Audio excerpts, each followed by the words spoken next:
मैं पढ़ रहा था आपकी रिपोर्ट को, आप सिक्लिकल्स में जाना चाहते हैं और डिफेंसिव्स को थोड़ा अवॉइड करना चाहते हैं। उसका एक कुछ तो हमने डिस्कस कर लिया उसका, लेकिन अगर और कुछ नहीं तो पहली बात जो नीतियां हैं सरकार की, उससे लेके पहली बात यह है कि आपने जो बात कर ली, मैं रिपीट कर लेता हूँ कि अर्निंग्स ग्रोथ स्ट्रांग रहेगा। ओके, कॉर्पोरेट निवेश के बेसिस पे। तो एक तो ये होता है इंडस्ट्रियल सेक्टर, ओके, क्योंकि वहाँ पे फिर आपको ऑर्डर बुक दिखने लगेंगे और वो सेक्टर अच्छा करेगा। वहाँ पे और भी काम हो रहा है क्योंकि नए सेक्टर्स आ रहे हैं, जैसे डिफेंस, इलेक्ट्रॉनिक्स, फूड प्रोसेसिंग, फिर एरोस्पेस, लैब ग्रोन डायमंड्स। अब जीडीपी आपकी ग्रो हो रही है 11-12% या 10-11% से, और जो ऋण का उसमें जीडीपी का श्रेय है वो जा रहा है 70 से 100। तो आप 15-16% का क्रेडिट ग्रोथ मान लीजिए। तो मेरे हिसाब से प्राइवेट सेक्टर लेंडिंग बिजनेसेस में बड़ी तेजी आ रही है।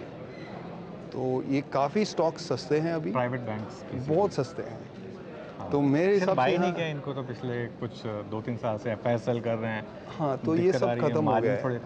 अब मेरे हिसाब से ये सब खत्म हो गया है। तो अगले 2-4 साल में ये काफ़ी बढ़ जाएंगे। तो ये सबसे बड़ा हाँ, तो ये जो मंदी है वो खत्म। तो ये दूसरा हुआ इंडस्ट्रियल, फिर प्राइवेट बैंक्स। मैं कोई ऑर्डर में नहीं बोल रहा हूँ, मैं समझ गया। और तीसरा है कंजम्पशन में। अब कंजम्पशन में समझना चाहिए कि ये हमारी आय की पिरामिड है, इनकम पिरामिड। हाँ, अब ऊपर टॉप इनकम वाले वहाँ पे बैठे कुछ 50 लाख फैमिलीज, ओके, परिवार 50 लाख है। वहाँ पे अगले 10 साल में 2 करोड़ परिवार जुड़ रहे हैं। सो 50 लाख से 2.5 करोड़ हो रहे हैं, 5 गुना। ओके, तो आप लग्जरी कंजम्पशन में देख लो, 5 स्टार होटल्स हो, एयर ट्रैवल हो, सोने की खरीदी हो, या कोई भी लग्जरी प्रोडक्ट, लुई विटॉन के पर्सेस हो, आईफोन्स हो, वहाँ पे बड़ी तेज़ी आ रही है। तो वहाँ पे जो जुड़े हुए सेक्टर्स हैं उनको काफ़ी फ़ायदा होगा, क्योंकि 5 गुना हो रहा है 10 साल में। तो आप ग्रोथ लगा लो। नीचे यहाँ पे कुछ मेरे कैलकुलेशन के हिसाब से 10 करोड़ परिवार मध्य वर्ग में जा रहे हैं। अब इन लोग के लिए ना आज रोटी कपड़ा मकान के लिए पैसा है, और कुछ नहीं खरीदते ये लोग। बस उनकी सब सस्टेनेंस स्पेंडिंग है।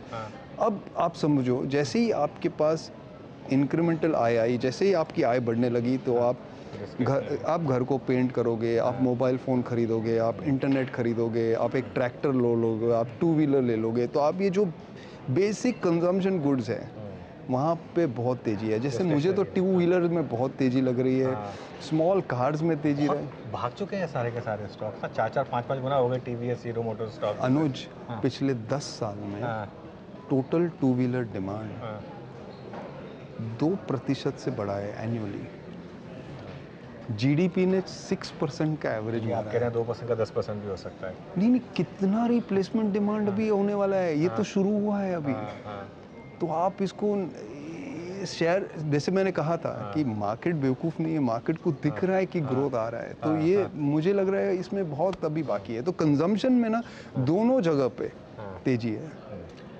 और एक और चीज़ मैं देख रहा हूँ, आप बैंक्स पे भी ओवरवेट है, आईटी पे भी ओवरवेट है। हाँ, इसका क्या कारण है? नहीं, आईटी पे सिक्लिकल कॉल है, क्योंकि हमें लग रहा है कि यूएस इकोनॉमी, आपने पिछली बार कहा था कि वो रिसेशन प्राइस्ड इन है। रिसेशन तो आया ही नहीं। तो स्टॉक्स ने तो खैर बॉटम लगा दिया तभी। बस तो वो मुझे लग रहा है कि अभी थोड़ा ग्रोथ एक्सेलरेट होगा, ऑर्डर्स इनकी बढ़ेगी। और उसके अंदर भी जो इंजीनियरिंग R&D कंपनीज है ना, वहाँ पे बहुत बड़ा डिमांड आने वाला है, क्योंकि बहुत सारा इंजीनियरिंग का काम इंडिया को शिप होने वाला है। तो उनके यहाँ ना उनकी जो वेतन है इंडिया की तुलना में बहुत ज़्यादा है, और अमेरिका की कॉर्पोरेट सेक्टर को आज मार्जिन्स बढ़ाने हैं। तो वो इंडिया आ रहे हैं बड़ी मात्रा में। तो बहुत इसमें इकोनॉमी को भी फ़ायदा होगा और सेक्टर को भी होगा।